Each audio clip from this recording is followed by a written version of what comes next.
እግዚአብሔር አምላካችን የተባረከ ይሁን። እንደምን አላችሁ? እንደምን ሰነበታችሁ? ቅዱሳን ክብር ለእግዚአብሔር ይሁን። ፕሮግራማችንን በጌታ በኢየሱስ ክርስቶስ ስም እንጀምራለን። የዛሬውን የዚህ የሰንበት ፕሮግራማችንን እግዚአብሔር ባለፈው ሳምንት ስለጠበቀን ስላደረገልን መልካምነትና በጎነት ሁሉ ለዘላለም ስሙ የተባረከ ይሁን። እንደገና ከእግዚአብሔር የተነሳ ከምሕረቱ የተነሳ ከእግዚአብሔር መልካምነት የተነሳ እንደገና ደግሞ ዛሬ አምላካችን እግዚአብሔርን ልንጠራው በእግዚአብሔር ፊት አለን። ስለዚህ እግዚአብሔር አምላካችን ለዘላለም የተባረከ ይሁን። የመረጠን እግዚአብሔር፣ ያዳንን እግዚአብሔር፣ በልጁ በኢየሱስ ክርስቶስ ልጆቹ ያደረገን እግዚአብሔር ለዘላለም እግዚአብሔር አምላካችን ስሙ የተባረከ ይሁን። ይህንን ቀን የሰጠን እርሱ ነው። በዚህ ቀን ደግሞ እንድንገናኝ የእግዚአብሔርን ሐሳብ የእግዚአብሔርን ፈቃድ እንድንፈልግ የእግዚአብሔር ጊዜ ሆኖልናልና የአምላካችን የእግዚአብሔር ስም ለዘላለም የተባረከ ይሁን። በእነዚህ ቀናቶች እንግዲህ የመጣነው የተገኘን የተሰባሰብነው ማረፍም የቻልነው ከማን የተነሳ ነው ብለን ስንል ከአምላካችን ከእግዚአብሔር የተነሳ ነው። ባለፈው ሳምንት እንግዲህ ከብዙ ነገር እግዚአብሔር ጠብቆን፣ እግዚአብሔር ታድጎን፣ እግዚአብሔር አስመልጦን ዛሬ ደግሞ የእግዚአብሔር የአምላካችንን ስም እንድንጠራ የእግዚአብሔር መልካም ጊዜ በጎ ጊዜ ሆኖልናልና ስለዚህ እግዚአብሔር አምላካችን የተባረከ ይሁን። አሁንም በእግዚአብሔር ፊት እንጸልያለን። እግዚአብሔር አምላካችንን ፊቱን እንፈልገዋለን። የአምላካችን የእግዚአብሔርን ስም እንጠራለን። እግዚአብሔርን ስሙን በመጥራታችን የእግዚአብሔር ጥበቃ በእኛ ላይ ይበዛል። የእግዚአብሔር መልካምነቱን እናያለን። የእግዚአብሔርን ማዳኑን እናያለን። እግዚአብሔር በጎነቱን ሁሉ ያሳየናል። ስለዚህ እግዚአብሔር አምላካችን የተባረከ ይሁን። ሁላችንም አንገቶቻችንን ዝቅ አድርገን በአምላካችን በእግዚአብሔር ፊት እንጸልያለን። እግዚአብሔር የዘላለም አምላካችን ሆይ በጌታ በኢየሱስ ክርስቶስ ስም እናመሰግናለን። አምላካችንና መድኃኒታችን እግዚአብሔር፣ መታመኛችን ተስፋችን የሆንከን እግዚአብሔር፣ ኃይላችን ምሽጋችን የሆንከን እግዚአብሔር በጌታ በኢየሱስ ክርስቶስ ስም ለዘላለም ይባረክ። ጌታ እግዚአብሔር አምላካችንና መድኃኒታችን ሆይ ይህንን ቀን የሰጠን አንተ ነህ። በዚህ ቀን ደግሞ እግዚአብሔር ሆይ ካንተ የተነሳ ወደ ቤት ካንተ የተነሳ ወደ ዙፋን መቅረብ ችለናልና በጌታ በኢየሱስ ክርስቶስ ስም ለዘላለም የተባረከ ይሁን። አምላካችንና መድኃኒታችን እግዚአብሔር ሆይ በእውነት አንተ ስላደረክልን ስለሰራህልን እግዚአብሔር አምላኬ ሆይ ስለሆነልን ነገር ሁሉ በጌታ በኢየሱስ ክርስቶስ ስም እናመሰግናለን። አምላካችንና መድኃኒታችን እግዚአብሔር ሆይ ለኛ ስላደረከው ለኛ ስለሰራኸው ሥራ እግዚአብሔር አምላካችን እኛን ስላስመለጥከን እኛን ስላዳንከን እኛን ስለሰወርከን ጌታ እግዚአብሔር አምላኬ ሆይ አንተ እኛን ስለሸሸከን በጌታ በኢየሱስ ክርስቶስ ስም ለዘላለም ስም ይባረክ። ጌታ እግዚአብሔር አምላካችን ሆይ በእውነት ካደረክልን መልካምነት የተነሳ ከበጎነት የተነሳ ከጽድቅ የተነሳ እግዚአብሔር አምላኬ ከሰራልን ሥራ የተነሳ እግዚአብሔር አምላኬ ካንተ ቅድስና የተነሳ እኛ ደግሞ እግዚአብሔር አምላኬ ጻድቃን ሰዎች ቅዱሳን ሰዎች ሆነን ወደ ማደሪያ ወደ ቤት መግባት ችለናልና በጌታ በኢየሱስ ክርስቶስ ስም ለዘላለም የተባረከ ይሁን። ጌታ እግዚአብሔር አምላኬ ቃል ሲናገር እግዚአብሔር ለሚጠሩት ሁሉ ቅርብ ነው ይላል። እግዚአብሔር አምላኬ ባለፈው ሳምንት አንተን ስንጠራ የዘላለም አምላክ እግዚአብሔር አምላኬ ቅርባችን ሆነ ከማናያቸው ከምናያቸው ከጠላት አሰራር ሁሉ ስትታደገን ስታስመልጠን ነበርና እግዚአብሔር ለዘላለም ስምህ ይባረክ። ጌታ እግዚአብሔር አምላኬ በእውነት ስላስመለጥከን ስላስጣልከን ስለከለልከን ስለሰወርከን ስለታደግከን ዛሬ ደግሞ በፊት መሆን ችለናልና እግዚአብሔር በኢየሱስ ክርስቶስ ስም እናመሰግንሃለን። ጌታ እግዚአብሔር አምላኬ አሁንም ዛሬ የሚኖረን ጊዜ ለአንተ ለአምላካችን አደራ አሳልፈን እንሰጣለን። እግዚአብሔር ሆይ አንተ ከኛ ጋር ሁን፣ በነገር ሁሉ እርዳን፣ አግዘን፣ መከናወንን ስጠን በጌታ በኢየሱስ ክርስቶስ ስም አሜን። አምላካችን እግዚአብሔር ለዘላለም የተባረከ ይሁን። እንግዲህ ስለ ጥበቃው ስለ ምህረቱ እግዚአብሔር አምላካችን ለዘላለም የተባረከ ይሁን። ማስታወቂያዎችን ነግራችሁና እንደገና ስለ መስጠት በእግዚአብሔር ፊት እንጸልይና ከዛ በኋላ ወደ እግዚአብሔር ቃል የምንሄድበት ጊዜ ይሆነናል ማለት ነው። እንግዲህ እግዚአብሔር አምላካችን ለዘላለም ስሙ ይባረክ። ዛሬ ያለንን ማስታወቂያ ነግራችኋለሁ። ዛሬ ምሽት እንደተለመደው ማለት ነው ከፕሮፌሰር ጥበበ እሸቴ ጋራ የሚኖረን ፕሮግራም ይቀጥላል። ማለትም በልጆች ዙሪያና በወላጆች ዙሪያ ፋሚሊ ማናጅመንትን በተመለከተ እንቀጥላለን ማለት ነው። ስለዚህ ዛሬ ማታ 7 ፒኤም እስከ 8 ፒኤም ድረስ ፕሮግራማችን ይቀጥላል ማለት ነው። የዛሬ ሳምንት ማለት ነው ሴፕቴምበር 27 ከፕሮፌሰር ጥበበ እሸቴ ጋራ የሚኖረን ፕሮግራም አይኖርም። ለምንድነው የማይኖርበት ምክንያት? የዛሬ ሳምንት የእህቶችና የእናቶች ልዩ ፕሮግራም ስላዘጋጁ ወይም ደግሞ ፌሎሺፕ ስለሚያደርጉ የነሱ ፕሮግራም ስለሆነ የዛሬ ሳምንት አይኖረንም። የዛሬ 15 ቀን ግን እንደዚሁ ይቀጥላል ማለት ነው። እንደገና አሁን በፊታችን ባለው ሳምንት ማለት ነው አርብ ለታ ማለት ነው የፊታችን አርብ ሴፕቴምበር 25 በእግዚአብሔር በአምላካችን ፊት በጾምና በጸሎት የምንሆንበት ጊዜ ነው። ስለዚህ ሁላችንም ማለት እችላለሁ አርብ ለታ ጠዋት ከ10 AM ጀምሮ እስከ 12 ድረስ እንደገና ደግሞ አርብ ምሽት ደግሞ ከ5 PM እስከ 8 PM ድረስ የጾም ጸሎት ጊዜያችን ይቀጥላል። እንዲሁ ደግሞ ቅዳሜ ሳተርዴይ 26 ደግሞ ማታ ከ5 PM እስከ 8 PM ድረስ በእግዚአብሔር በአምላካችን ፊት ምንጸልይበት ጊዜ ይኖረናል ማለት ነው። ስለዚህ በእነዚህ ጊዜያቶች ሁሉ እንግዲህ ከኛ ጋር እግዚአብሔር አምላካችንን አብራችሁ እንድታመልኩ እንጋብዛችኋለን። ዛሬ ምሽት ሁላችሁንም አደራ እላችኋለሁ። በጣም ጥሩ ጊዜ የጥያቄና የመልስ ጊዜ ወይም ደግሞ በተዘጋጁት ጥያቄዎች ላይ የጥያቄና የመልስ ጊዜ ስላለን ሁላችሁም ብትገቡና ስለ ልጆች ስለ ወላጆች በጣም ጥሩ የሚያስጨብጥ ሐሳብ ስላለ ሁላችሁም ገብታችሁ ሐሳባችሁንም ብታካፍሉ እንደገና ደግሞ ካልተዘጋጃችሁም ደግሞ መታችሁ አቴንድ ብታረጉ ከኛ ጋር ሁላችሁንም እንጋብዛችኋለን ማለት ነው። እጅግ የተባረከ ጊዜ፣ እጅግ መልካም ጊዜ፣ እግዚአብሔር የሚያስፈልገንን ነገር ሁሉ የሰጠን ጊዜ ነው። ስለዚህ በእነዚህ ጊዜያቶች ከኛ ጋር እንድትሆኑ አደራ ብለን እንላችኋለን። እግዚአብሔር አምላካችን ለዘላለም ስሙ የተባረከ ይሁን። አሁን እንጸልያለን። አሁን የምንጸልየው ስለ መስጠት ነው። እግዚአብሔር ለዘላለም ስሙ ይባረክ። እንግዲህ ቤተ ክርስቲያን እንደምታውቁት ማለት ነው በአሁን ጊዜ ወደየቤታችን ገብታለች። ሁላችንም ከቤታችን ነው የምናመልከው። ዞረን መባና አስራት እንደ ቀድሞ ጊዜ አንሰበስበም። ነገር ግን ከዚህ በፊት እንደነገርናችሁ ማለት ነው መባና አስራታችሁን የምትሰጡት እህታችን ተናኘ ሬስቶራንት ጸደይ እዛ ትጠብቃችኋለች። ባስኬት አዘጋጅታለች። እሷ ጋር ድሮፕ ማድረግ ትችላላችሁ። እንደገና ደግሞ ወንድማችን ነጸረ ኢንግሉድ አካባቢ ላላችሁ፣ ሎስ አንጀለስ ላላችሁ ጸደይ ጋር ኢንግሉድ አካባቢ ላላችሁ ሰዎች ደግሞ ወደ ቶረንስ ወደ ኢንግሉድ ላላችሁ ደግሞ እህታችን ወንድማችን ነጸረና እንደገና ደግሞ እንዳልክ አሃዱ እዛ አካባቢ ያሉ ለነሱ ደውሉላቸውና ከነሱ ጋር ተገናኝታችሁ ምን ማድረግ እንደምትችሉ እነሱ ይነግሯቸዋል ማለት ነው። እግዚአብሔር አምላካችን ለዘላለም የተባረከ ይሁን። ሁላችንም እንጸልይና ወደ እግዚአብሔር ቃል የምንሄድበት ጊዜ ይሆነናል ማለት ነው። እግዚአብሔር የዘላለም አምላካችን ሆይ በጌታ በኢየሱስ ክርስቶስ ስም እናመሰግናለን። ጌታ እግዚአብሔር አምላካችን ሆይ በዛሬው ዕለት ደግሞ በኢየሱስ ክርስቶስ ስም እንደገና ስምህን እንጠራለን። ከስሞች ሁሉ በላይ የሆነውን ስም እግዚአብሔር አምላኬ ሆይ ሙታንን የሚያስነሳው ስም እግዚአብሔር አምላኬ ሽባውን የሚያዘልል ስም የዘላለም አምላክ እግዚአብሔር አምላኬ እንደገና ደግሞ የሚባርከውን ስም የሰዎችን ስም የሚለውጠውን ስም የሰዎችን ሕይወት የሚለውጠውን ስም የሰዎችን ኑሮ የሚለውጠውን ስም በጌታ በኢየሱስ ክርስቶስ ስም ይህንን ቃል በሚሰሙ ወንድሞቼና እህቶቼ ሁሉ ላይ አውጃለሁ። ይሄ ስም ስልጣን ያለው ስም፣ ኃይል ያለው ስም፣ ይሄ ስም ጉልበት ያለው ስም ነው።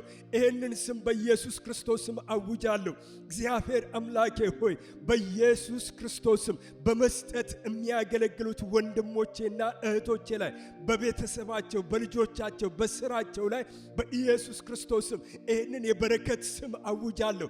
መርገምን የሚሽረውን ስም አውጃለሁ። እግዚአብሔር አምላኬ ከስምህ የተነሳ በኢየሱስ ክርስቶስ ስም የተባረኩ ይሁኑ። እግዚአብሔር የዘላለም አምላክ ሆይ እንደገና ደግሞ መስጠት ፈልገው በተለያየ ጥያቄ ውስጥ ያሉትንም ደግሞ በነሱ ላይ በቤታቸው ላይ እግዚአብሔር አምላኬ ሆይ በኢየሱስ ክርስቶስም በበረከታቸው ላይ ወደ እነሱ እየተንደረደረ እየመጣ ያለ በየትኛው መርገም ላይ ይህንን ታላቅ ስም አውጃለሁ። በኢየሱስ ክርስቶስ ስምና ስልጣን ከዚህ ስም የተነሳ የዘላለም አምላክ እግዚአብሔር ሆይ ክፉ ከነርሱ እንዲርቅ የተባረኩ እንዲሆኑ ነው የጸለይኩኝ። እግዚአብሔር አምላካችን በእውነት እናመሰግናለን ስለምትባርከን፣ ስለምታሰፋን፣ ስለምታሳድገን። የዘላለም አምላክ እግዚአብሔር አምላኬ ቤተ ክርስቲያንን በሚያስፈልግ ነገር ሁሉ ስለምታበዛት በክርስቶስ ኢየሱስ ስም ስምህ የተባረከ ይሁን። እግዚአብሔር ሆይ እናመሰግናለን፣ እናከብራለን። ክብር ላንተ ይሁን በኢየሱስ ክርስቶስ ስም። የዘላለም አምላክ እግዚአብሔር አሁን ደግሞ ቃልህን እንድትባርክልን በቃል እንድትናገረን እንድታስተምረን የዘላለም አምላክ እግዚአብሔር ሆይ አንተ ለመነ። ጌታ ሆይ እናመሰግናለን፣ እናከብራለን በጌታ በኢየሱስ ክርስቶስ ስም አሜን። እግዚአብሔር አምላካችን የተባረከ ይሁን። መጽሐፍ ቅዱሳችንን እናነባለን። ለዛሬ የምናነበው የመጽሐፍ ቅዱስ ክፍላችን አንደኛ ሳሙኤል ምዕራፍ 4 ቁጥር 3 ከቁጥር 1 እስከ 3 ድረስ አነባዋለሁ። ግን ለዛሬ የምንመለከተው ቁጥር 3ን ይሆናል ማለት ነው። እና የስብከቴ ርዕስ እንደዚህ ይላል፣ ድል ከእግዚአብሔር ዘንድ ነው የሚል ነው። እስራኤልም ከፍልስጤማውያን ጋር ሊዋጉ ወጡ፣ በአቤኔዘርም አጠገብ ሰፈሩ። ፍልስጤማውያንም በኤፌቅ ሰፈሩ። ፍልስጤማውያንም በእስራኤል ላይ ተሰለፉ። ሰልፉም በተመደበ ጊዜ እስራኤል በፍልስጤማውያን ፊት ተመቱ። ጦርነት በተደረገበትም ስፍራ ከእስራኤል 4,000 የሚያህል ሰዎችን ገደሉ። ሕዝቡም ወደ ሰፈር በመጡ ጊዜ የእስራኤል ሽማግሌዎች ዛሬ እግዚአብሔር በፍልስጤማውያን ፊት ስለምን መታን? በመካከላችን እንዲሄድ ከጠላቶቻችንም እጅ እንዲያድነን የእግዚአብሔርን የቃል ኪዳኑን ታቦት ከሴሎ እናምጣ አሉ ብሎ ይላል የእግዚአብሔር ቃል። እንግዲህ እኔ የምፈልገው ቃል እንደዚህ የሚለውን ነው። ዛሬ እግዚአብሔር በፍልስጤማውያን ፊት ስለምን መታን የሚለው ይህንን ቃል እንድንመለከተው እፈልጋለሁ ማለት ነው። እንግዲህ ይሄ ቃል የሚናገረው ስለ ጦርነት ነው።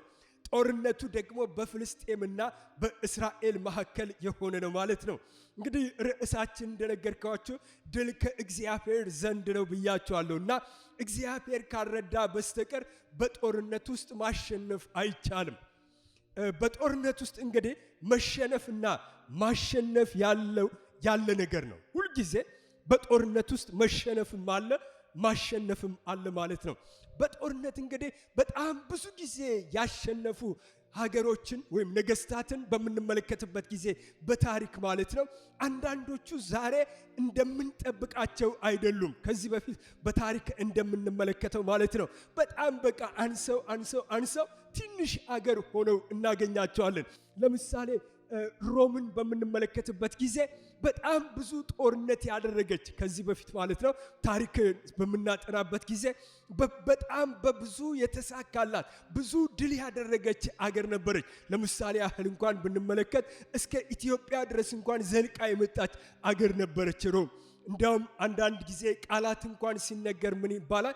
እንደዚህ ይባላል፣ መንገዶች ሁሉ ወደ ሮም ያደርሳሉ ተብሎ ይባላል። የሮምን ትልቅነት የሮምን ስፋት ለማሳየትና የሮምን ደግሞ ስኬት ለማሳየት ነው ይሄ አባባል የሚባለው ማለት ነው። ዛሬ ግን ሄዳችሁ የዓለም ካርታ ላይ በምትመለከቱበት ጊዜ ሮም ማለት በጣም በጣም ሰፊ የነበረችው ኃያል አገር የነበረችው አሁን ጠባ ሮም በጣም ትንሽ አገር ባህር ዳርቻ ላይ ያለች አገር ሆናለች። እንዲያውም ልብ ብላችሁ አይታችሁ ከሆነ የሮምን ካርታ ምናልባት ዛሬ ሁላችሁም ቤታችሁ ፈልጋችሁ ከኦንላይን እንደምታዩት እርግጠኛ ነኝ የአንድ የሴት ቡትስ ጫማ ትመስላለች። ቅርጿ ራሷ በጣም ጠባ ማለት ነው። በፊት ግን እኮ ገናና የነበረች ታላቅ የነበረች አገር ነች፣ አሁን ትንሽዬ አገር የሆነችው ማለት ነው። እንደገና ግሪክንም በምንመለከትበት ጊዜ በድሮ ጊዜ ኦቶማን ኢምፓየር ተብሎ በጣም ብዙ አገር የገዛ ኢቭን እንኳን መጽሐፍ ቅዱሳችንን ስንመለከተው አዲስ ኪዳን በዛ ዘመን የነበረው የግሪክ ስልጣኔ ከመሆኑ የተነሳ አዲስ ኪዳን እንኳን የተጻፈው በግሪክ ቋንቋ ነበረ። ኦቶማን ኢምፓየር ተብሎ በጣም ብዙ አገር በጦርነት የተሳካላቸው ነበሩ። አሁን ግን ግሪክን በምትመለከቷት ጊዜ አንድ ባህር ዳርቻ ላይ በጣም ትንሽዬ አገር ሆና ቁጭ ብላ ታያታላችሁ ማለት ነው። ለምንድን ነው ብለን ስንል ሄደ በቃ ታሪክ ሄደ መጨረሻው እዛ ጋር ደረሰ ማለት ነው። አንድ ነገር ልናገር በዚሁ አጋጣሚ አሜሪካንንም በምንመለከትበት ጊዜ ወደ ኋላ ዞር ብለን የዛሬ 400 ዓመት አሜሪካንን ብንፈልጋት አናገኛትም፣ የለችም። ከ400 ዓመት ወዲህ መጣ ነው አሁን ሀያል አገር ሆና የተቀመጠችው ማለት ነው። እንደ ቀድሞቹ ኦቶማን ኢምፓየር ግሪክ እና እንደገና ደግሞ እንደ ሮም ማለት ነው ታላቅ አገር የሆነችው። ለምንድን ነው ይሄንን ሁሉ ያነሳሁላችሁ? ምክንያት በጦርነት ውስጥ እንግዲህ ማሸነፍና መሸነፍ ያለ ነገር ነው። ይሄ የእግዚአብሔር ቃል ትንቢት መጽሐፈ ሳሙኤል ምዕራፍ 4 የሚያሳየን ማለት ነው። ስለዚህ መሸነፍ ለምንድን ነው ብለን ስንል መሸነፍ ያለ መዘጋጀት ውጤት ነው። እንደገና ደግሞ መሸነፍ ለምንድን ነው ብለን ስንል በቂ የሆነ ዘመናዊ የሆነ የጦር መሳሪያ ከሌለ መሸነፍ አለ ማለት ነው። ከዛ ደግሞ መሸነፍ ለምንድን ነው ብለን ስንል በወታደራዊ ሳይንስ ብቁ የሆነ ዕውቀት ከሌላቸው አገራቶች በጦርነት ምን ያደርጋሉ ማለት ነው? ይሸነፋሉ ማለት ነው። ይህንን የመሳሰሉ ችግሮች እንግዲህ ተሸናፊዎች ያደርጋሉ። መንፈሳዊ ጦርነት ላይ ግን ስንመጣ ከዚህ የተለየ ነው። መሸነፍና ማሸነፍ ምንድን ነው ብለን ስንል እግዚአብሔር ካልረዳ በስተቀር ማንም ሰው ማሸነፍ አይችልም። እግዚአብሔር ካልጣለው በስተቀር ደግሞ ማንም ሰው ሊሸነፍ አይችልም ማለት ነው። ለምሳሌ የዛሬ 15 ቀን የእግዚአብሔርን ቃል ስንመለከት ከመሳፍንት ምዕራፍ 6 ላይ የጌዲዮንን ታሪክ ተመልክተን ነበርና ጌዲዮን የተደራጀ መሳሪያ አልነበረውም ምድያምን ለመግጠም ብለናል። ጌዲዮን ደግሞ የተደራጀ የጦር ኃይል እንኳን አልነበረውም። ነገር ግን ያለውና ያደረገው ነገር ምንድነው ብለን ነበር ያልነው። ጌዲዮን ያደረገው የመጀመሪያ ነገር ለእግዚአብሔር የታዘዘ ሰው ነበረ ብለናል። በሁለተኛ ደረጃ ደግሞ ጌዲዮን ያደረገው ነገር ምን ነበረ አለን? ማፍረስ የሚገባው የአባቱን ጣዖት ያፈረሰ ሰው ነው። በሶስተኛ ደረጃ ደግሞ ማደስ የሚገባው መትከል የሚገባው ለእግዚአብሔር የሚገባውን መሰዊያ የሰራ ሰው ነው። ስለዚህ ጌዲዮን ስኬት ያገኘው ከምን የተነሳ ነው ብለን ስንል በጣም ብዙ የጦር መሳሪያ ስላለው በጣም ብዙ የጦር ሰራዊት ስላለው አይደለም። በጣም ብዙ የሆኑትን የምድያምን አገር ሰዎች ያሸነፈው በ300 ሰዎች ብቻ ነው። በቃ አለቀ። ለምንድን ነው ብለን ስንል ጌዲዮን እግዚአብሔር ሂድ ያለውን መንገዶች ሁሉ ስለሄደ አድርግ ያለውን ነገር ሁሉ ስላደረገ የጌዲዮን ድል ከራሱ ሳይሆን የጌዲዮን ድል ከሰማይ አምላክ ከእግዚአብሔር ነው ማለት ነው። ሌላ በመጽሐፍ ቅዱሳችን ዘጸአት ምዕራፍ 15 ላይ የእግዚአብሔርን ቃል በምንመለከትበት ጊዜ ግብፃውያንን ስንመለከታቸው የተደራጀ የጦር መሳሪያ የተደራጀ የጦር ኃይል ያላቸው ነበሩና በሁሉ ነገር ደግሞ የተሳካላቸው ከዚህ በፊት እስራኤልን በባርነት ቀንበር ውስጥ ያኖሩ ሰዎች ናቸው። ከዚያስ በኋላ ብለን ስንል የእስራኤል ልጆች ከባርነት ምድር ከለቀቋቸው በኋላ በጣም ስለተቆጩ መልሰው የእስራኤል ልጆችን እንደገና ለምን ለቀቅናቸው ብለዋል። ለምን ለቀቅናቸው? ለምን በባርነት እንደገና አንመልሳቸውም ብለው ተከታትለዋቸው ሲሄዱ ሁለቱም የተገናኙት የት ነበረ ብለን ስንል የሜዲትራኒያን ባህር ዳርቻ ላይ ነበረ የተገናኙት። ስለዚህ አሁን እዛ ጋር እንግዲህ እነዚህ ግብፃውያን የሄዱት ከ1,500,000 በላይ የሆኑትን የእስራኤል ልጆችን እንደገና ወደ ባርነት ሊመልሷቸው ነበር የሄዱት። ተከትለዋቸው ከሄዱ በኋላ የእስራኤል ልጆች ሲሻገሩ የግብፃውያን ሰራዊትና ግብፃውያን እንደገና ፈረሶቻቸው፣ የጦር መሳሪያዎቻቸው፣ ስንቃቸው የያዙት ነገር በሙሉ የት ቀረ ይላል የእግዚአብሔር ቃል ሲናገር በሜዲትራኒያን ባህር ውስጥ ሲሰጥሙና እዛው ስፍራ ላይ ሲቀሩ እንመለከታለን ማለት ነው። ስለዚህ የእግዚአብሔር ሰው ከእግዚአብሔር ጋር ከሆነ ለእግዚአብሔር ሰው የሚዋጋለት ማን ነው ብለን ስንል የሰማይ አምላክ እግዚአብሔር እርሱ ይዋጋለታል ማለት ነው። ዛሬ ግን በእግዚአብሔር ቃል ላይ ስንመለከት መጽሐፈ ሳሙኤል ምዕራፍ 4 ላይ የእግዚአብሔር ቃል እግዚአብሔር ሲዋጋላቸው አንመለከትም። ነገር ግን እዚህ ጋር የእግዚአብሔር ቃል የሚያሳየን የእስራኤል ልጆች ሲሸነፉ ነው የምንመለከተው ማለት ነው። ለምንድን ነው ብለን ስንል የእግዚአብሔር ሰዎች ውበት የሚኖረን ከማን ጋር ነው ብለን ስንል ከእግዚአብሔር ጋር ስንሆን ብቻ ነው።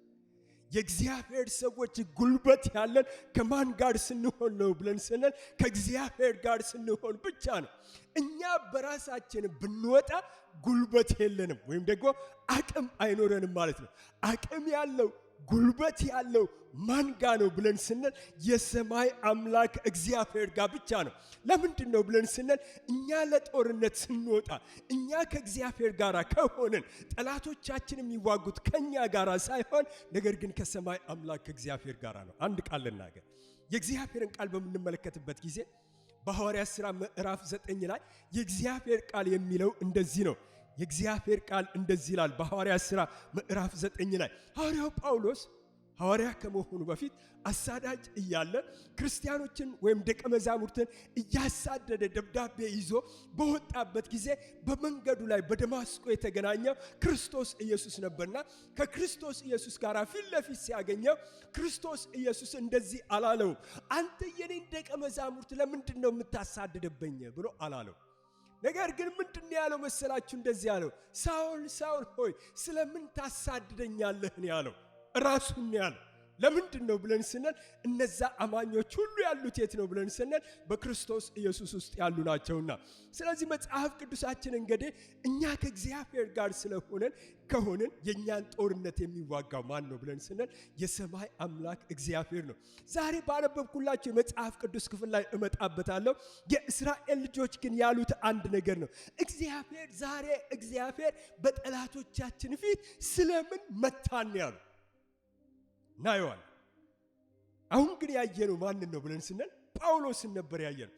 ክርስቶስ ያለው ምንድነው? ለምን እኔን ታሳድደኛለህ ነው ያለው። እንደገና የመክብብ ጸሐፊም ሲናገር ምንድነው ያለው? ሰነፍ ሞኝ ነው አለ።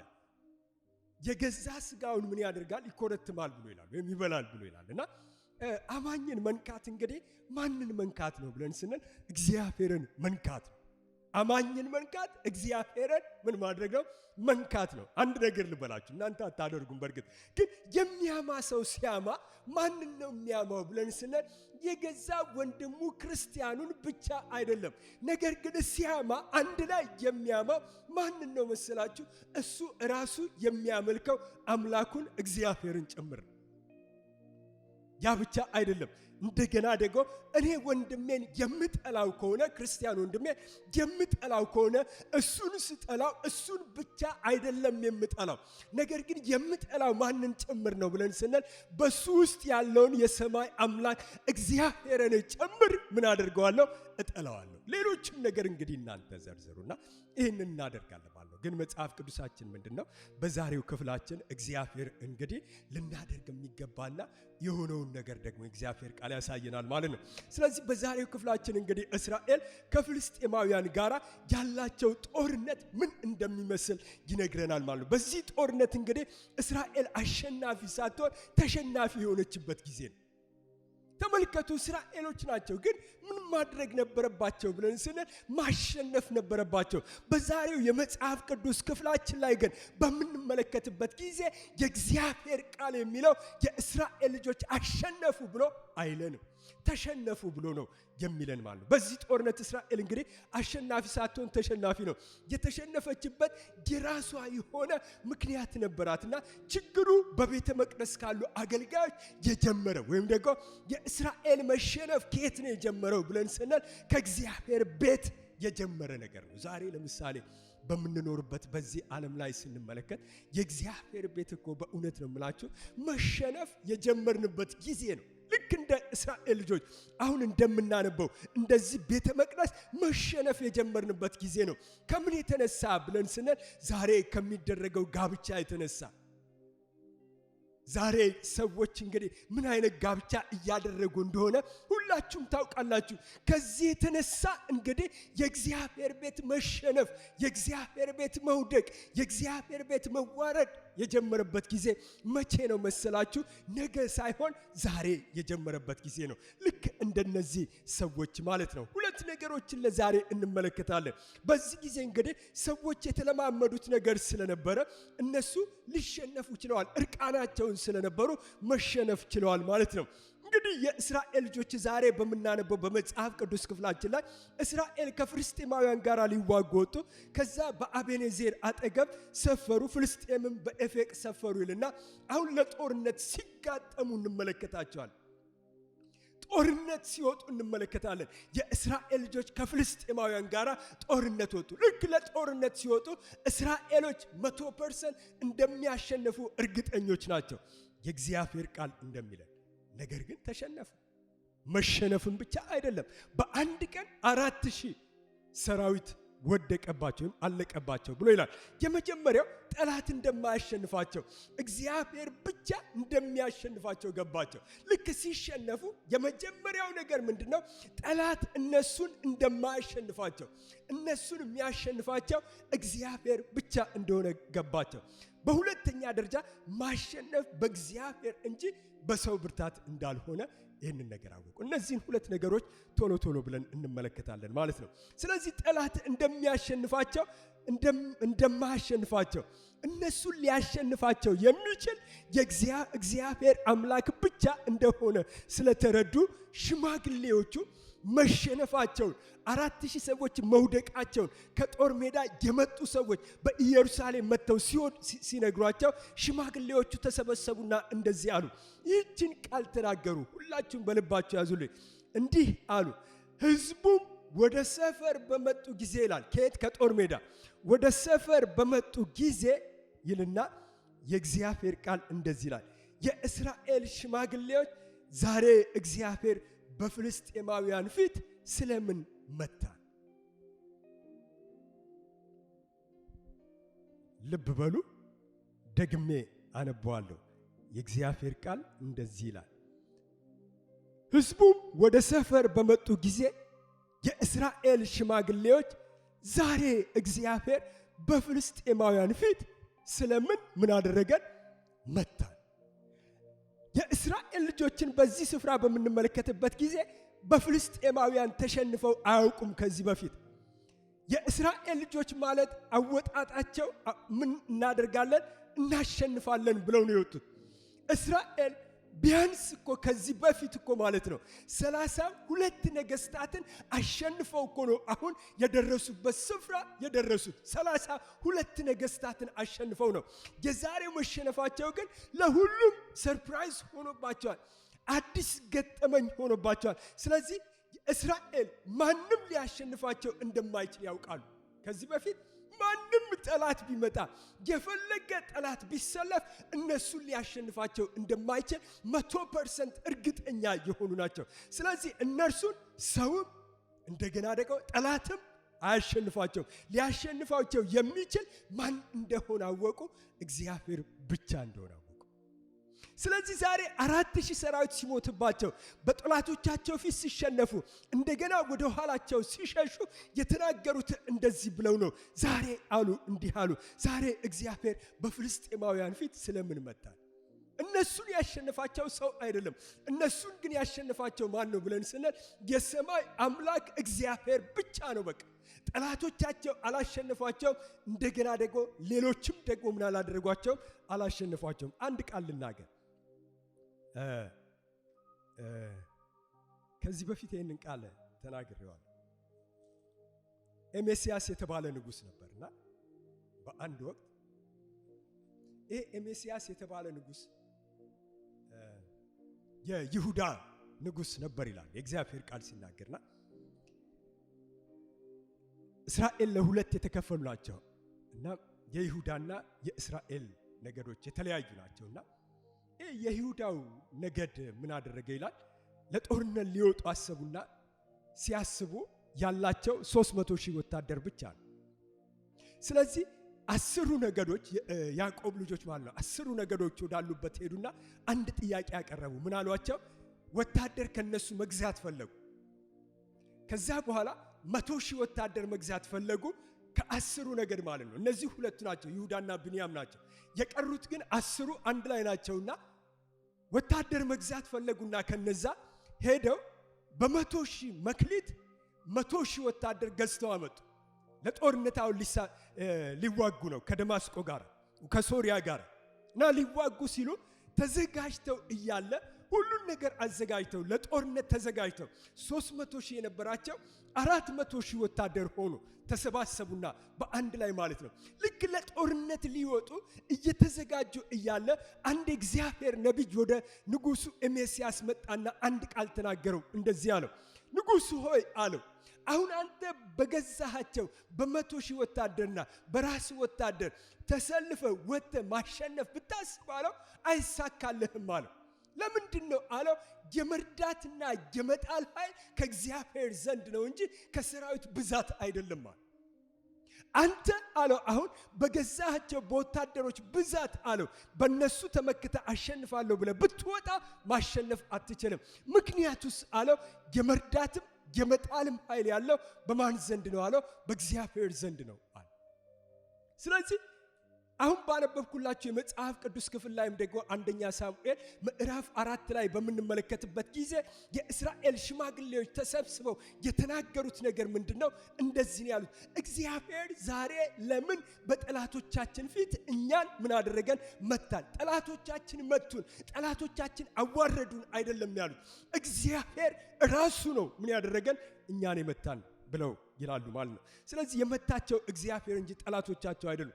ፍልስጤማውያኖች ሊመቷቸው አቅም የላቸውም፣ ጉልበት የላቸውም፣ ኃይል የላቸውም፣ ብርታት የላቸውም፣ እንደሌላቸው አውቋል። ስለዚህ እኛን የመታን ማን ነው አሉ? እግዚአብሔር ነው አሉ። እግዚአብሔር ካልመታቸው በቀር ማንም አይመታቸውም። ፍልስጤማውያንን ምክንያት አድርጎ የመታቸው ማን ነው ብለን ስንል የሰማይ አምላክ እግዚአብሔር ነው። ለዚህ ነው እነዚህ የእስራኤል ሰዎች ተሰብስበው ይህንን ነገር የተናገሩት። መሸነፋቸው በቤተ መቅደስ ተሰማ፣ መሸነፋቸው በመንደሩ ሁሉ ተሰማ፣ መሸነፋቸው በአገር ሁሉ ተሰማ። ምን ተባለ? እስራኤል ለጦርነት ወጥታ በፍልስጤማውያን ፊት ወደቀች ተብሎ ሲባል ሽማግሌዎቹ ደግሞ ተሰበሰቡና ዛሬ እግዚአብሔር በጠላቶቻችን ፊት ስለምን እኛን ምን አደረገን? መታን ብለው ሲሉ እንመለከታለን ማለት ነው። ስለዚህ እነሱን የመታቸው ማን ነው ብለን ስንል እነሱን የመታቸው ማንም ሳይሆን የሰማይ አምላክ እግዚአብሔር ነው ማለት ነው። እግዚአብሔር መታን ካሉ በኋላ መመታታቸው ለምንድን ነው? የተመቱበት የራሳቸው ምክንያት አለ። የተመቱበት ነገር የጀመረው ቅድም እንዳልኳችሁ ከየት ነው? ከቤተ መቅደስ የጀመረ ነገር ነው። ከአደባባይ አይደለም ኃጢአት የጀመረው። ልብ በሉ። ከአገር ጉዳይ አይደለም፣ ከውጪ አይደለም። ነገር ግን ኃጢአቱ የጀመረው ከየት ነው ብሎ ይላል እግዚአብሔር ቃል። ከቤተ መቅደስ የጀመረ የኃጢአት አይነት ነበረ። ያ ኃጢአት ነው የእስራኤል ልጆች ምን እንዲሆኑ ያደረጋቸው? እንዲመቱ ያደረጋቸው፣ እንዲሸነፉ ያደረጋቸው። እነሱ ግን በራሳቸው ተማምነው በጉልበታቸው ተማምነው ወጥተው እናሸንፋለን ብለው ነበረ። አይደለም። ለምንድን ያልሆነበት ምክንያት ብለን ስንል ምንም የጦር መሳሪያ ቢኖር፣ ምንም የጦር ብቃት ቢኖር፣ ምንም ጉልበት ቢኖር የመርዳትና የመጣል ኃይል ያለው በማን ዘንድ ነው ብለን ስንል በሰማይ አምላክ በእግዚአብሔር ዘንድ ነው። እግዚአብሔር ካልጣለ በስተቀር ሰው ማንም አይጥለውም። እግዚአብሔር ካላነሳው በስተቀር ማንም አያነሳው። ስለዚህ የእስራኤል ሽማግሌዎች ይሄ ነገር ስለገባቸው ነው እኛን ዛሬ የጣለን ማንም አይደለም አሉ። እኛን ዛሬ የጣለን የሰማይ አምላክ እግዚአብሔር ራሱ ነው። በቃ ማንም አይደለም አሉ። ስለዚህ በእግዚአብሔር ላይ ሐሳባቸውን አድርገው አንድ ነገር አሰቡ። ይሄ ያሰቡት ነገር ምንድነው? እንዲህ ሲሉ ተናገሩ። በቃ አሁን እኛ ዛሬ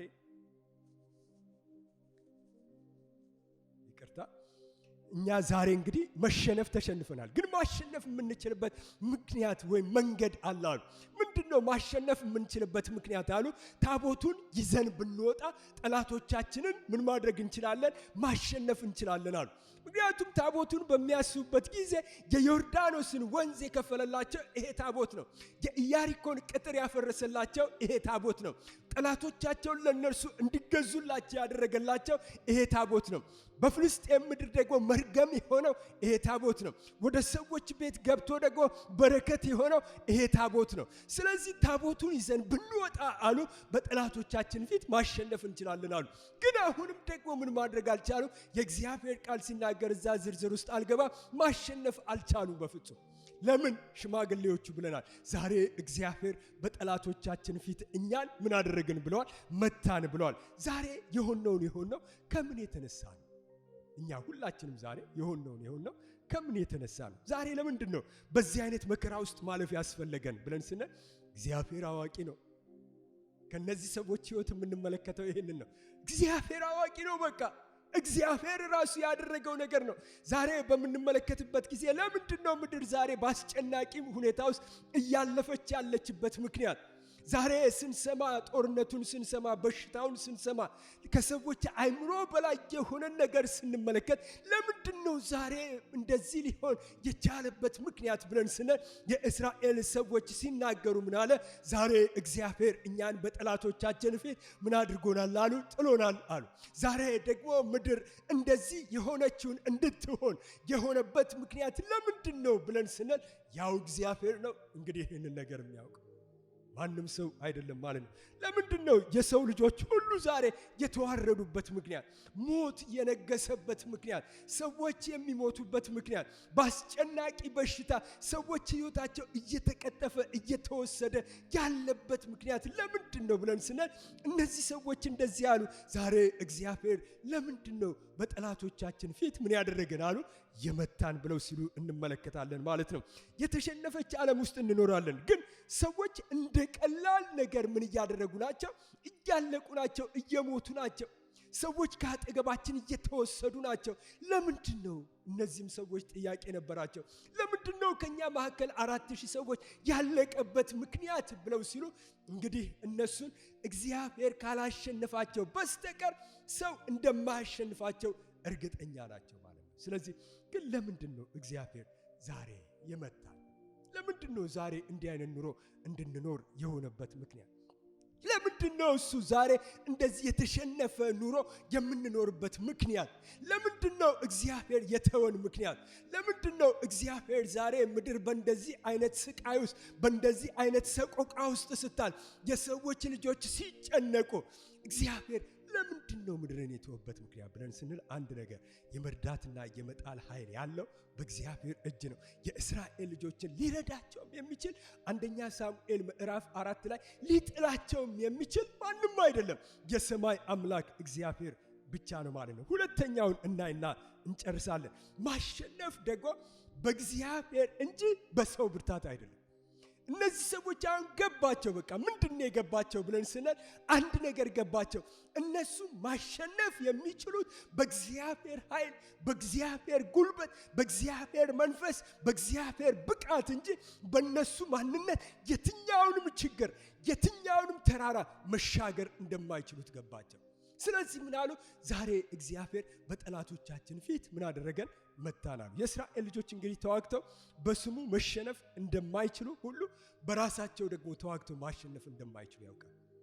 እግዚአብሔር ካላሸነፋቸው በስተቀር መሸነፍ እንደማይችሉ ያውቃሉ።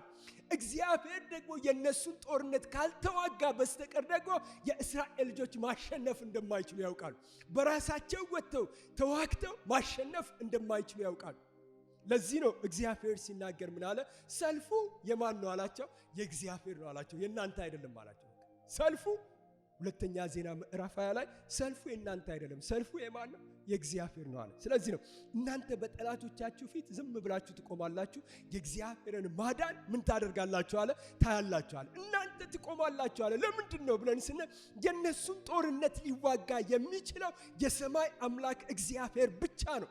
እነሱ ተዋግተው ማሸነፍ አይችሉም። እግዚአብሔር ግን ስለነሱ ይዋጋል። ቀደም እንደነገርኳችሁ ለጌዲዮን 7 ጊዜ ዙሩ ብሎ ሲላቸው 7 ጊዜ ሲዞሩት ማለት ነው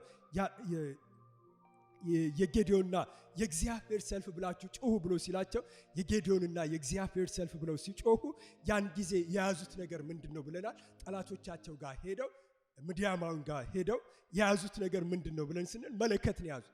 ምንድነው የያዙት ብለን ስንል ችቦ ነው የያዙት። ምንድነው የያዙት ብለን ስንል የተለየ የጦር መሳሪያ አልነበራቸውም። ኢያሱንም ስንመለከተው የኢያሪኮን ቅጥር 7 ጊዜ ዙሩ አላቸው እግዚአብሔር። በሰባተኛው ጊዜ ጮሁ አላቸው።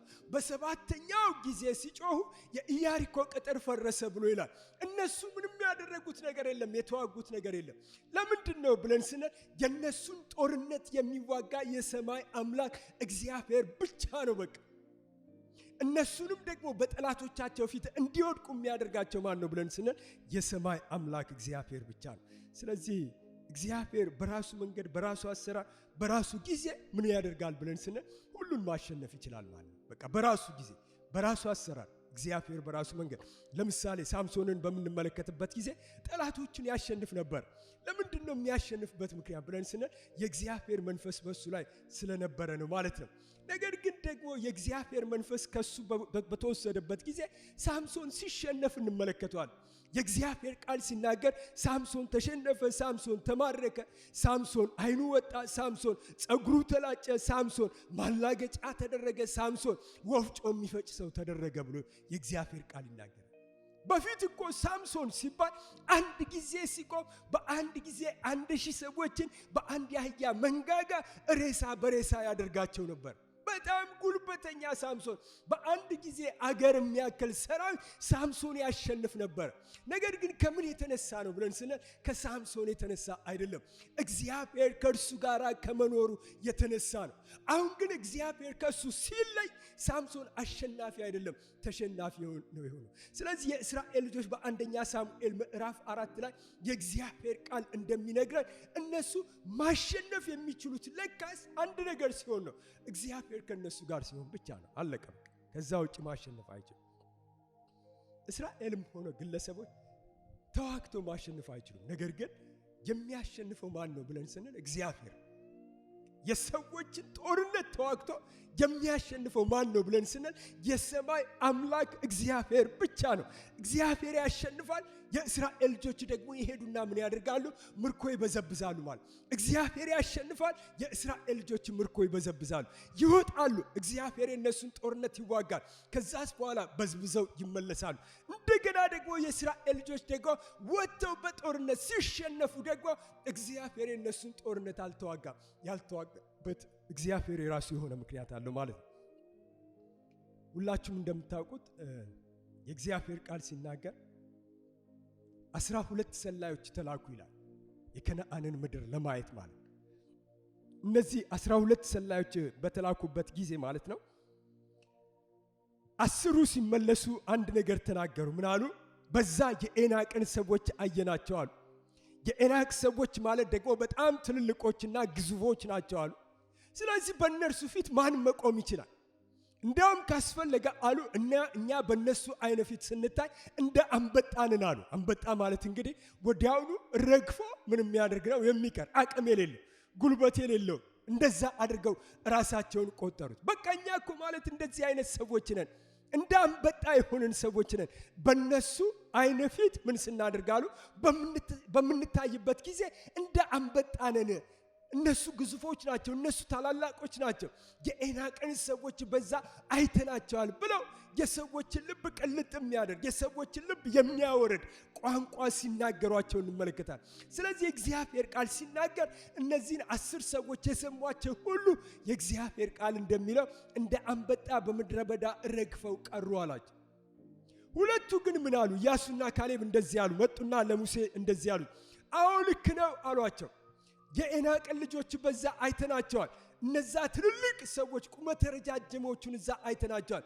ግዙፎቹን ሰዎች በዛ አይተናቸዋል። ነገር ግን አሉ እንደ እንጀራ ይሆኑልናል።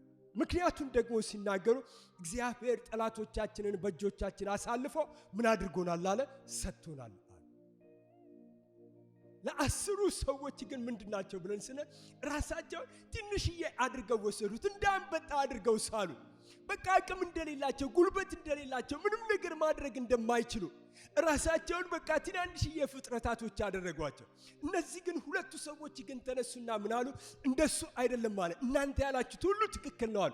ፍሬውን ብታዩት ይኸውላችሁ የሮማን ፍሬ፣ የወይን ፍሬ፣ የብርቱካን ፍሬ አምጥተንላችኋል ብለው አሳዩአቸው። ምድሪቱ የምትበላ ነች፣ ያማረች ነች አሉ። ነገር ግን ደግሞ አሉ እኛ በጠላቶቻችን ፊት አንሸነፍም አሉ። ለምንድን ነው አሉ? ጠላቶቻችን ለኛ እንደሚበላ እንጀራ ይሆኑልናል አሉ። ምክንያቱስ ብለው ሲሉ እግዚአብሔር ከኛ ጋር ነው። የእስራኤል ልጆች ዛሬ ባነበብነው የመጽሐፍ ቅዱስ ክፍላችን ላይ ምንድን ነው ያሉት? ዛሬ እግዚአብሔር በፍልስጤማውያን ፊት ስለምን ምን አደረገን? መታን ነው ያሉት። እግዚአብሔር ካልመታቸው በስተቀር ሁልጊዜ ምንድናቸው መሰላችሁ? እነሱ መቼዎች ናቸው እንጂ ተመቼዎች አይደሉም። አሸናፊዎች ናቸው እንጂ ተሸናፊዎች በፍጹም አይደሉም ማለት ነው። ስለዚህ እነዚህ 2 ሰዎች ያሉት ትክክለኛ ነገር ነው ማለት ነው። እግዚአብሔር ከነርሱ ጋር ነው። እግዚአብሔር ጠላቶቻቸውን በእጃቸው አሳልፎ ምን አድርጓቸዋል? ሰጥቷቸዋል። የእስራኤል ልጆች ለምን አላሸነፉም? ዛሬ አንደኛ ሳሙኤል ምዕራፍ 4 ለምን ተሸነፉ? ለምን ሰዎች ሞቱባቸው? ለምን እንደገና ወደ ኋላ መሸሽ አስፈለጋቸው ብለን ስንል እግዚአብሔር ከነሱ ጋር ስላልነበረ ነው። ከዚህ የተነሳ ጥያቄ ውስጥ ናቸው። ለማሸነፍ የሚረዳቸው እግዚአብሔር ብቻ ነው። እኔና እናንተንም ዛሬ ማሸነፍ የምንችለው ከምን የተነሳ ነው ብለን ስንል ከሰማይ አምላክ ከእግዚአብሔር የተነሳ ነው። ምናልባት ዛሬ የተሸነፋችሁ ሰዎች፣ ምናልባት ዛሬ የወደቃችሁ ሰዎች፣ ምናልባት ዛሬ አቅም የከዳችሁ ሰዎች ዞር በሉና የትላንትናውን ሕይወታችሁን አስቡ። ዛሬ ከእግዚአብሔር ጋር ያለን ነገር ምን አይነት ነገር እንደሆነ ራሳችንን በእግዚአብሔር ፊት እንየው። በእውነት ነው የምላችሁ እንየው። የእስራኤል ልጆች አንደኛ ሳሙኤል ምዕራፍ 4 ላይ ራሳቸውን ከእግዚአብሔር ጋር አላስተያዩ። ነገር ግን ያደረጉት ነገር ምንድነው ብለን ስንል ሁለተኛ ድል የምናገኝበት መንገድ አሉና የእግዚአብሔርን ታቦት ይዘን እንምጣ ነው። ኢያሱ ምዕራፍ 7 ላይ ኢያሱ በጦርነት በተሸነፈበት ጊዜ ምንድን ያደረገው ብለን ስንል የእስራኤል ልጆችን ሰበሰበና መጀመሪያ ለጦርነት ወጡ። በጦርነት እያሸነፉ መጥተው አንድ ቦታ ላይ ሲደርሱ ሲሸነፉ ያደረገው የመጀመሪያው ነገር ምንድነው? የእግዚአብሔር ቃል የሚለው ቀኑን ሙሉ ሄደና በአምላኩ በእግዚአብሔር ፊት ተደፋ ነው የሚለው። ቀኑን ሙሉ ከጠዋት እስከ ማታ ድረስ። ያን ጊዜ ነው ሰይፍ የተመዘዘ አንድ ሰው አየ ይላል። ከዛስ በኋላ ለምንድነው የወደቀው? ለምንድነው የተንበረከከው? እስራኤል እኮ በድሏል። ለምንድነው ብለን ስንል ያን ጊዜ እነ ኢያሱ 36 ሰዎች ናቸው የሞቱባቸው። ለምንድነው የሞቱባቸው ብለን ስንል በመሐከላቸው ኃጢአት ስለተገኘ አክዓን የተባለ ሰው ሰርቆ ያስቀመጠው ነገር ስለነበረ። ከዛ የተነሳ የእስራኤል ልጆች መሸነፍ ቻሉ። ስለዚህ እዚህ ስፍራ ላይም ስንመለከት እነዚህ በሳሙኤል ዘመን የነበሩ ሰዎች የተሸነፉ፣ በመጽሐፈ ሳሙኤል ላይ ያሉ ሰዎች የተሸነፉበት ምክንያት ለምንድነው ብለን ስንል አንድ ያደረጉት ነገር ነበር። ያም ደግሞ የጀመረው ከየት ነበር ብለን ስንል ከቤተ መቅደስ የጀመረ ነው ማለት። ስለዚህ የእስራኤል ልጆች በእጃቸው የነበረውን በረከት፣ በእጃቸው የነበረውን ድል፣ በእጃቸው የነበረውን ሰላም፣ በእጃቸው የነበረውን ነፃነት ሲያስነጥቁ እንመለከት። አስወሰዱት። ነፃነታቸው ተወሰደ፣ ድላቸው ተወሰደ፣ በረከታቸው፣ ሁሉ ነገራቸው ምን አደረገ? ተወሰደ። ለምንድን ነው ብለን ስንል እግዚአብሔር ራሱ እነሱን ምን አደረጋቸው? ተዋጋቸው። ራሱ እግዚአብሔር ራሳቸው እኮ ናቸው። ዛሬ እግዚአብሔር በፍልስጤማውያን ፊት ስለምን መጣ? ጠላት አይደለም የመታቸው፣ ሌሎች ሰዎች አይደሉም የመታቸው። እነሱ ሲናገሩ እግዚአብሔር ራሱ ነው ምን ያደረገን አሉ? የመታን ብለዋል። ስለዚህ የተሰጣቸውን ነገር በጠላት የተወሰደባቸው ሰዎች ናቸው። የተሰጣቸው ድል፣ የተሰጣቸው በረከት፣ የተሰጣቸው ጉልበት፣ የተሰጣቸው አቅም፣ የተሰጣቸው ነፃነት፣ የተሰጣቸው ክብር፣ የተሰጣቸው የበላይነት፣ የተሰጣቸው ራስነት የተወሰደባቸው ሰዎች ከዛስ በኋላ ብለን ስንል የበታች የሆኑ ጅራት የሆኑ ኋለኛ የሆኑ ሰዎች ሆነዋል ማለት ነው። ስለዚህ በረከት ተሰጥቶናል፣ ለኔና ለናንተ ድል ተሰጥቶናል፣ ሰላም ተሰጥቶናል፣ ነፃነት ተሰጥቶናል። ነገር ግን አንዳንድ ጊዜ እኔና እናንተም ለጠላት ምን እናደርጋለን? እንለቅለታለን፣ ለጠላት እንሸነፍለታለን። በህይወት ዘመናችን እግዚአብሔር የሰጠንን ነገር የእኛ አድርገን ለመሰንበት እኛ ከእግዚአብሔር የሚፈለገው ነገራችን ምንድነው ብለን ስንል አካሄዳችንን ከእግዚአብሔር ጋር ማሳመር ነው። በቃ አለ። አካሄዳችንን ከእግዚአብሔር ጋር ማሳመር። የእስራኤል ልጆች ለምንድነው የተሸነፉበት ምክንያት? ለምንድነው እግዚአብሔር በጠላቶቻቸው ፊት የመታቸው ምክንያት ብለን ስንል አካሄዳቸው ስለተበላሽ፣ አካሄዳቸው ከእግዚአብሔር ጋር ስላልነበረ ከዛ የተነሳ ነው ማለት ነው። ስለዚህ ነው መጽሐፍ ቅዱስ ምን አለ? መጽሐፈ ምሳሌ ላይ ሲናገር ልጄ ሆይ አይኖችህ መንገዴን ምን ያድርጉ አለ? ይውደዱ ብሏል። በቃ ሌላ ነገር አይውደዱ አለ፣ የኔን መንገድ ይውደዱ አለ። ያን ጊዜ እግዚአብሔር በጠላቶች ፊት አንተን ሊመታ በፍጹም ወይም ጠላቶችም ሊመቱ አይችሉም ማለት ነው። ለዚህ ነው እኛ የሚያሸንፈን ማን ነው ብለን ስንል የሰማይ አምላክ እግዚአብሔር ነው። እኛን ተክቶ ጠላቶቻችንን ደግሞ የሚመታ ማን ነው ብለን ስንል የሰማይ አምላክ እግዚአብሔር ነው። ሁልጊዜ የኛ ብርታትና ጉልበት ማን ነው ብለን ስንል የሰማይ አምላክ እግዚአብሔር ነው። ቅዱሳን ይህንን ነገር በደንብ ልብ ብላችሁ ስሙ። የኛ ጉልበታችን፣ የኛ አቅማችን ማን ነው ብለን ስንል የሰማይ አምላክ እግዚአብሔር ነው። ከእርሱ ውጪ ብርታት የለንም። ከእግዚአብሔር ውጪ ጉልበት የለንም። ልብ በሉ። የኛ ብርታታችን የኛ ጉልበታችን የሰማይ አምላክ እግዚአብሔር ነው። የምንመካበት ምንም ነገር የለንም። የምንታመንበት ምንም ነገር የለንም። የምንጠራው ምንም ነገር የለንም። የምንደገፍበት ምንም ነገር የለንም። ያለን ነገር ግን አንድ ነገር ነው። እሱም የሰማይ አምላክ እግዚአብሔር ነው። እግዚአብሔር ካልጣለን በስተቀር ሰው አይጥለንም። እግዚአብሔር ካላነሳን በስተቀር ደግሞ ሰዎች እኔና እናንተ ሊያነሱን በፍጹም አይችልም። ለዚህ ነው ለንጉሱ ኤሜስያስ ነቢዩ ያለው ምንድነው? የመርዳትና የመጣል ኃይል በሰራዊት ብዛት አይደለም ማለት፣ በገንዘብ ብዛት አይደለም ማለት፣ በእውቀት ብዛት አይደለም ማለት፣ በሀብት ብዛት አይደለም ማለት፣ ነገር ግን ከእግዚአብሔር ዘንድ ነው ሲለው እንመለከታለን። ለዚህ ነው መዝሙረኛውም ሲናገር እንደዚህ አለ። እግዚአብሔር አንድ ጊዜ ተናገረ፣ እኔም ደግሞ ይሄንን ሰማሁ አለና ኃይል የማን ነው አለ? የእግዚአብሔር ነው አለ። ኃይል የማንም አይደለም አለ። ኃይል የሰው ልጆች አይደለም አለ። ኃይል የነገስታት አይደለም አለ። ኃይል የአዋቂዎች አይደለም አለ። ኃይል የእውቀት ብዛት አይደለም አለ። ኃይል የገንዘብ ብዛት አይደለም አለ። ኃይል የማንነት ጉዳይ አይደለም አለ። ኃይል ግን የማን ነው አለ? የእግዚአብሔር ነው ብሎ ሲል እንመለከታለን። ኃይል ብሎ ሲለን እንግዲህ ምንድነው ብለን ስንል አንድን ነገር ለማድረግ የሚያስችለን ብቃት እርሱ ኃይል ነው ተብሎ ይባላል። እንደገና ደግሞ ተጽዕኖ ማድረግ የምንችልበት አቅማችን ምንድነው ብለን ስንል የእግዚአብሔር ኃይል ነው። ስለዚህ መዝሙረኛው እንደሚለን እኛን የሚረዳን ምንጭ አለን። እርዳታችን ከማን ዘንድ ነው ብለን ስንል ከእግዚአብሔር ዘንድ ብቻ ነው ማለት። የእስራኤል ልጆች ለዚህ ነው ወጡና ሲያዩት ዘጸአት 15 ላይ ቀደም እንደነገርኳችሁ ከግብጽ ምድር ወጡ። ወደ ሜዲትራኒያን ባህር ወይም ወደ ኤርትራ ባህር እየሄዱ ናቸው። እየሄዱ ባሉበት ጊዜ ከኋላቸው የግብጽ ሰራዊት መጣ። አሁን አጣብቂ ነገር ውስጥ ነው ያሉት። ከፊታቸው ባህር፣ ከኋላቸው የፈርዖን ሰራዊት ሲጮሁ ባህሩ ሲከፈልላቸው እነሱ ከተሻገሩ በኋላ ጠላቶቻቸውን ዞር ብለው ሲያዩአቸው የሜዲትራኒያን ሲ ወይም ደግሞ ባህር ውስጥ ሲያዩአቸው አንድ ነገር ተናገሩ። ዝማሬ ለእግዚአብሔር ዘመሩ። እንደዚህ አሉ፣ እግዚአብሔር ኃይሌ ነው ብለዋል። በትክክል በቃ ለነሱ ኃይል ሆናቸው ማንም አይደለም።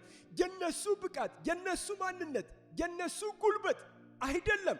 ኃይሌ እግዚአብሔር ነው። በቃ ለነሱ ኃይል ሆኖ ከጠላቶቻቸው ያስመለጣቸው የሰማይ አምላክ እግዚአብሔር ነው ማለት ነው። በሌላ አባባል እኛ ኃይል የለንም እያሉ ነው። በቃ በሌላ አባባል እኛ ኃይል የለንም።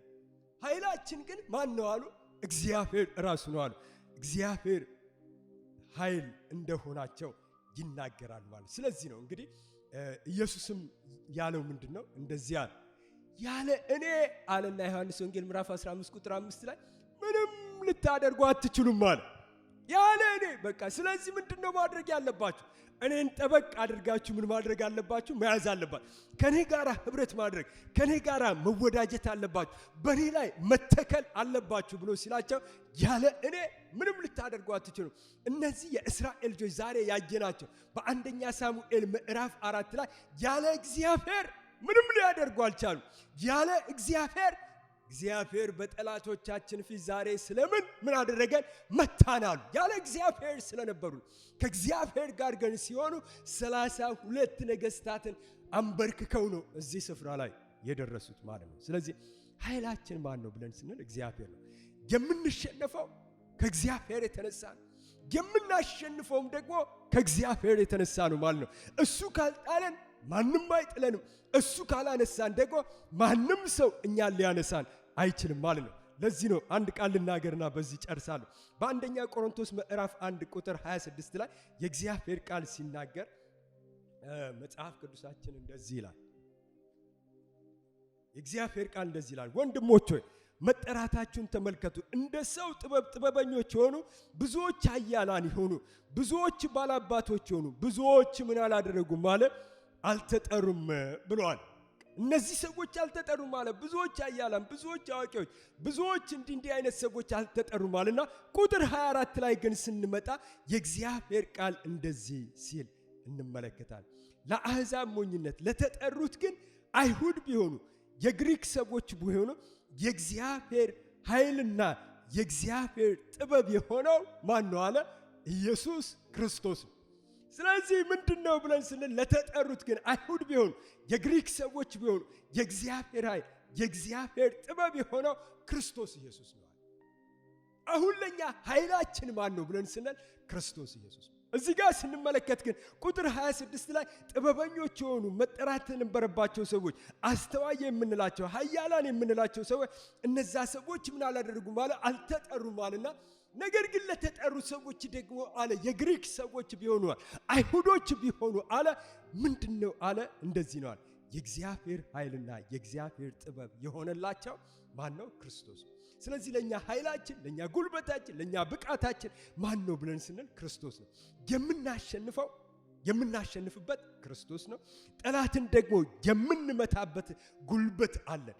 የእግዚአብሔር ኃይል የሆነው ማን ነው ብለን ስንል ክርስቶስ በእኛ ውስጥ ምን ማድረጉ ነው? መኖሩ ነው ማለት። ስለዚህ እኔ እላችኋለሁ እነዚህ የእስራኤል ሰዎች ያሉት እንደዚህ ነው። ዛሬ እግዚአብሔር ለምን በጠላቶቻችን ፊት ምን አደረገን? መታን። የመታቸው ሰው አይደለም፣ የመታን እግዚአብሔር ነው አሉ። የተመቱበት ምክንያት ደግሞ ከስር ከመሰረቱ ማንሳት ጀመረ። ስለዚህ ምንድነው ብለን ስንል እኛ ማሸነፍ እንችላለን። የምናሸንፈው ከእግዚአብሔር የተነሳ ነው። እንሸነፋለን። የምንሸነፈው ደግሞ ከእግዚአብሔር የተነሳ ነው። ለምንድነው ብለን ስንል እኛ ከእግዚአብሔር መንገድ ወጣ ስንል እንሸነፋለን። ያለ እግዚአብሔር ግን ምንም ልናደርግ አንችልም። ያለ እኔ ምንም ልታደርጉ አትችሉም ማለት። ዛሬ የተሸነፍን የመሰለን ሰዎች፣ የወደቅን የተረታን፣ በቃ ጉልበት ያጣን፣ አቅም ያጣን፣ በቃ የኔ ነገር ብለን እንኳን የምንል ሰዎች ካለን እኔ አንድ የምስራች እነግራችኋለሁ። እናንተ ማሸነፍ የምትችሉበት አንድ መንገድ አለ። ኑ ወደ ክርስቶስ ኢየሱስ። በህይወታችሁ ውስጥ እርሱን አንገሱት። ከህይወታችሁ ውስጥ የነገሱ ነገሮችን በሙሉ ዛሬ አስወግዷቸው። ክርስቶስ በእናንተ ላይ የበላይ ይሁን። ያን ጊዜ አሸናፊዎች ትሆናላችሁ። የእስራኤል ልጆች እግዚአብሔርን አርቀውት፣ እግዚአብሔርን ከቤተ መቅደስ አስወጥተውት እነሱ ነበሩ በቤተ መቅደስ የነበሩት።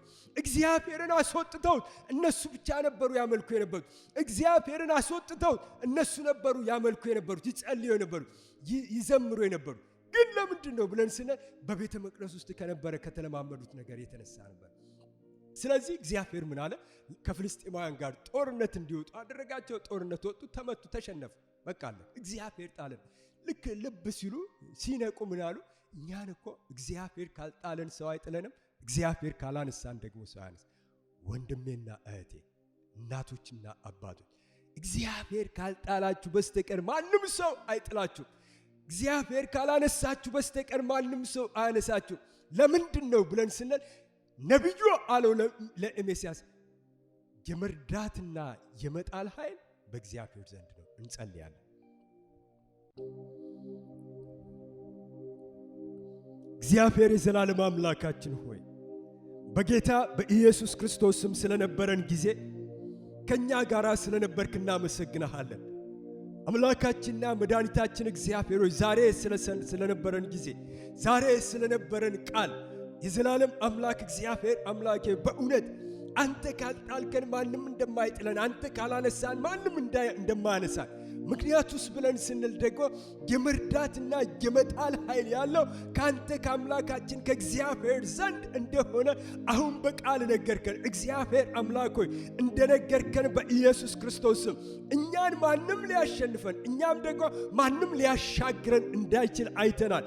አምላካችንና መድኃኒታችን እግዚአብሔር ሆይ በኢየሱስ ክርስቶስ ስም ዛሬ የእርዳታ እጅ በእኛ ላይ እንድትመጣ የሞገስ እጅ፣ የኃይል እጅ እግዚአብሔር ሆይ ከወደቅንበት ከተጣልንበት ከተረሳንበት ስፍራ እግዚአብሔር አምላካችን ሆይ በሕይወታችን እንኳን ከደከምንበት ስፍራ በክርስቶስ ኢየሱስም እንድትታደገን በክርስቶስ ኢየሱስም እንድታወጣን እንጸልያለን። የዘላለም አምላክ እግዚአብሔር ሆይ አንተ ስታወጣን፣ አንተ ስታሻግረን፣ የዘላለም አምላክ እግዚአብሔር ሆይ አንተ እጆቻችንን ስትይዝ ለጠላቶቻችን የምንበረከክ ሰዎች፣ ለጠላቶቻችን ለውድቀታችን የምንሰጥ ሰዎች አንሆንምና ጌታ እግዚአብሔር አምላካችን ሆይ እርዳታ በእኛ ላይ እንዲሆን በኢየሱስ ክርስቶስ ስም እለምንሃለሁ። ጌታ ሆይ ስለነበረን ጊዜ ከኛ ጋር ስለነበርክ በቃል ስላስተማርከንና ስለተናገርከን በቃል እውነት ደግሞ በመካከላችን ስለተገለጥ በኢየሱስ ክርስቶስ ስም ለዘላለም ይባረክ። ጌታ ሆይ ስለነበረን ጊዜ እናመሰግናለን። የዛሬውን ቀናችንን ደግሞ አንተ ባርክልን። በቀን ውሏችን ሁሉ አንተን እንድናከብር እርዳን። ጌታ ሆይ ክብር ለስምህ ይሁን። ስላደረክልን በጎነት መልካምነት ሁሉ ተመስገን። ቀናችንን አንተ ባርክ፣ ምሽታችንን አንተ ባርክ። በሁሉም እናከብረሃለን በጌታ በኢየሱስ ክርስቶስ ስም አሜን። እግዚአብሔር አምላካችን ይባርካችሁ። እግዚአብሔር አምላካችን ይጠብቃችሁ። እግዚአብሔር አምላካችን ጸጋውን ያብዛላችሁ። የዘላለም አምላክ እግዚአብሔር እርሱ ኃይል ይሁናችሁ። ኃይል ከእግዚአብሔር ነው እንዳለ የእግዚአብሔር ቃል ኃይላችሁ በጠላቶቻችሁ ሁሉ ፊት የሰማይ አምላክ እግዚአብሔር እርሱ ይሁንላችሁ። እግዚአብሔር ከውድቀት፣ እግዚአብሔር ከሽንፈት፣ እግዚአብሔር ከጥፋት በኢየሱስ ክርስቶስ ደም ውስጥ ሰውሮ ያስመልጣችሁ። በእግዚአብሔር አብ ባርካችኋለሁ። ይሄ የሚቀጥለው ሳምንታችሁ በምትወጡ በምትገቡበት ስፍራ ሁሉ በሄዳችሁበት ስፍራ ሁሉ የእግዚአብሔር ጥበቃ በእናንተ ላይ ይሁንላችሁ። በነገር ሁሉ የሰማይ አምላክ እግዚአብሔር ይባርካችሁ። በእግዚአብሔር አብ፣ በእግዚአብሔር ወልድ፣ በእግዚአብሔር መንፈስ ቅዱስ አንድ አምላክ ስም የተባረካችሁ ሁኑ። አሜን አሜን።